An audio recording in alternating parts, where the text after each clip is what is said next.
From self-driving cars to bomb disposal units, from humanoids to quadrupeds to drones and submersibles, robots have become increasingly autonomous. These are the equivalent of AI-powered agents in physical form, machines that can reason, converse, and adapt. We are already grappling with questions of control, free will, and autonomy. Nowhere are those questions more urgent, more dangerous, and more relevant than on the battlefield.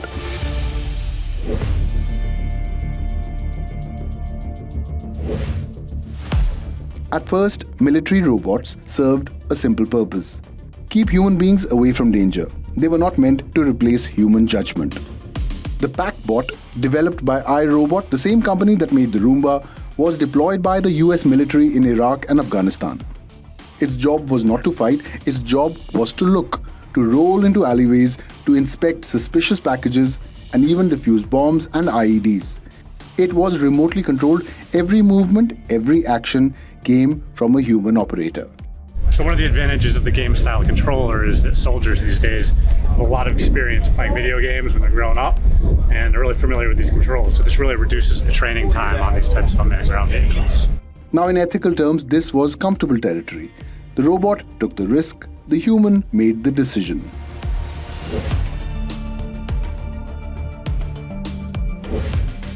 The real inflection point came with drones. Unmanned aerial vehicles, or UAVs, allowed militaries to see farther, loiter in the air longer, and strike without putting pilots in harm's way. The MQ-1 Predator and later the MQ-9 Reaper became symbols of a new kind of warfare. The US military operated these from thousands of kilometers away. These drones watched targets for days, sometimes weeks, before firing. This wasn't battlefield combat anymore. It was surveillance, it was data analysis, it was pattern recognition, and then a press of a button.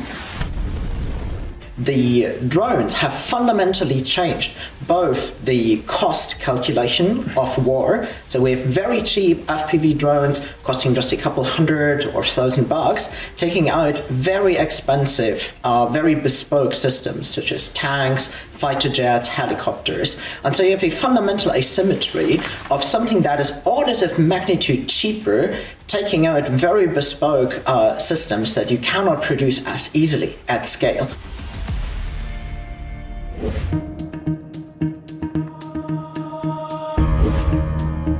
As drones became normalized, militaries began asking a dangerous question.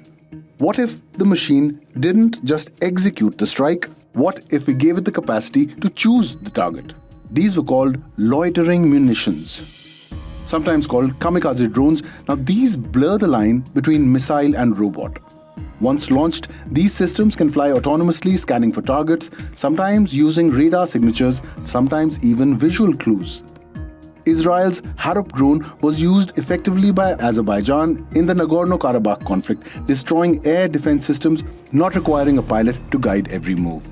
The American-made Switchblade has been supplied to Ukraine and offers infantry units a portable, intelligent weapon that can strike autonomously from the air. However, a human is still required to authorize the mission, but the machine is capable of executing it independently. We are improving, learning to shoot down drones, because in 2022, there weren't so many drones. The war was different. It was dangerous because the enemy was crawling forward aggressively. Now with the FPV, you mostly just hide. Modern war is a war of drones. Modern war is a war of drones. So, you can have artillery or armored vehicles, but you should have many drones if you want to counter a large enemy such as Russia or such as China. You want to counter a large enemy such as Russia or such as China. In 2021, a United Nations report dropped a bombshell. It suggested that a Turkish-made autonomous drone, the Kargu-2, may have attacked human targets in Libya without direct human command. This marked the first documented case of a fully autonomous weapon killing a human being. No soldier pulled the trigger, no commander issued the final order. An algorithm identified a target and acted on it.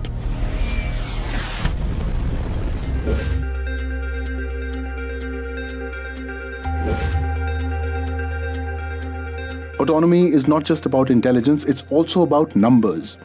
China has demonstrated drone swarms launched from trucks, aircraft, even ships. Hundreds of small drones communicating with each other, adapting in real time.